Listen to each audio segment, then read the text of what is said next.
I remember when I was young, my mum working incredibly hard in order to establish herself as a solicitor. She had always told me that I should choose a career that I enjoyed, as it's something that I would be doing for a long time.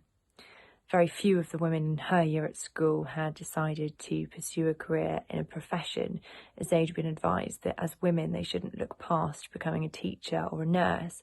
And my mum had been discouraged from studying law, and her elder sister, in fact, had always dreamt of qualifying as a doctor, but due to that career's advice, she had instead qualified as a nurse.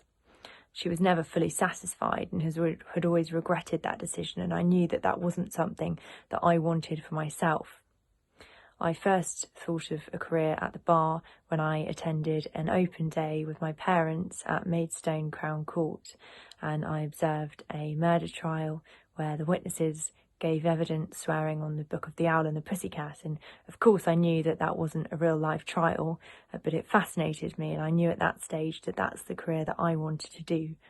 It wasn't until almost a decade later that I decided to put the wheels in motion. I was in Thailand at the time on a 10-hour bus journey with an American friend of mine, and we were discussing our ambitions and our future careers, and I told her the story about my aunt and how I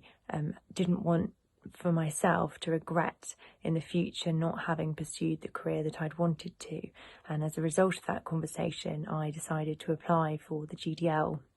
and I haven't looked back since. And I knew at the time that it would be more difficult to establish myself as a female